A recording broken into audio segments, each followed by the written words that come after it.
it's so worth revisiting. I want to share this with you, and then I'll get back to your phone calls here on Anything Goes Friday. And it being Anything Goes Friday, you can pick up any topic you want. And so, as moderator's privilege, I'm going to pick the topic that I want, which is the FDR's second Bill of Rights. This is what we need to do to reboot this country. It was proposed in 1944 by Franklin Delano Roosevelt in his State of the Union address.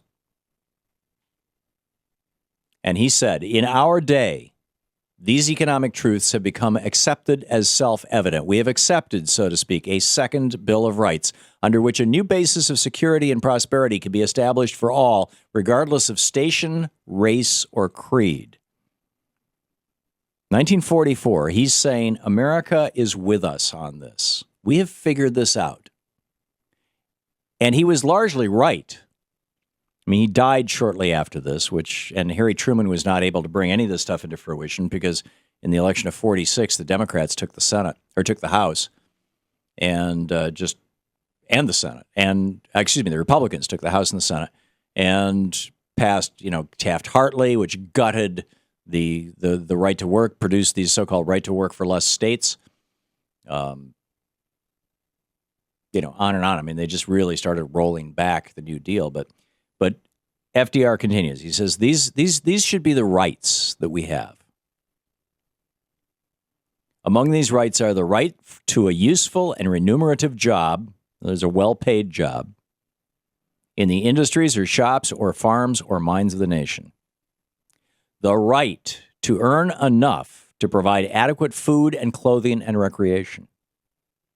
The right of every farmer to raise and sell his products at a return which will give him and his family a decent living. And keep in mind, back when in 44, when FDR was saying this, maybe 20% of America was farmers. It's now down to about 1%, but back then it was a lot.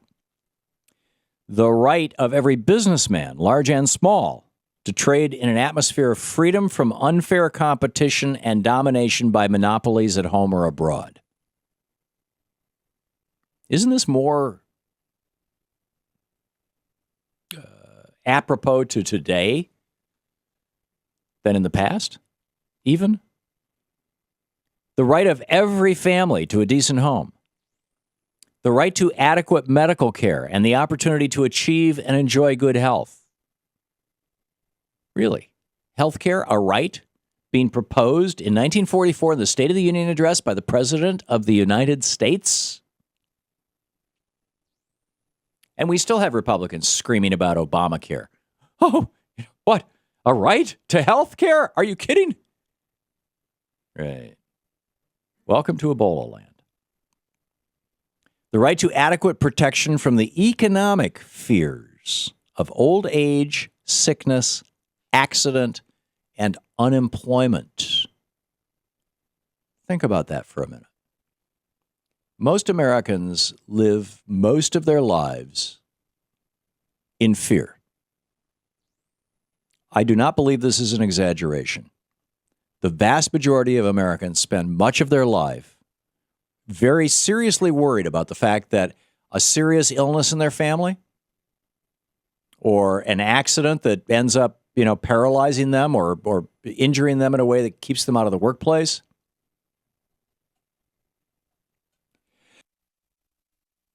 Excuse me. Getting old and not being able to work, or unemployment. Just a serious recession. We've got millions and millions of Americans long-term unemployed. Excuse me.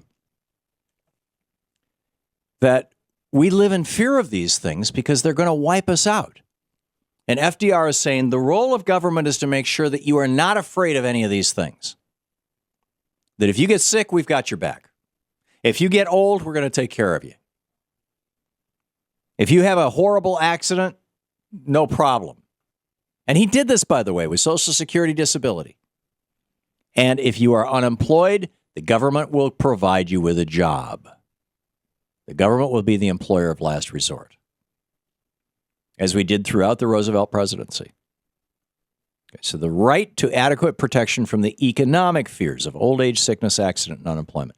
The right to a good education. Good education? Germany just abolished tuition. They just ended tuition in the German university system. Ended it. Nobody in Germany, no student who's going into college this year is ever going to owe a penny in student loans. Why? Because the Germans understand if you invest $10,000 or $100,000 in somebody's education, that person is going to pay far more than $10,000 or $100,000 in taxes in the course of their life, in extra taxes, because their income is going to be higher. They're going to be productive members of society. They're going to build the country. The Germans get this. The right to a good education. And then FDR said all of these rights spell security. And after this war is won, keep in mind, in the early winter of 1944, when he gave his State of the Union address, we were still at war with Germany and Japan. All of these rights spell security, and after this war is won, we must be prepared to move forward in the implementation of these rights to new goals of human happiness and well-being. Remember, the United States is the only country in the world, or at least it was in 1776, I think probably, maybe still be, to list in its founding document, the Declaration of Independence, that one of the fundamental rights of its citizens was the right to happiness, life, liberty, and the pursuit of happiness.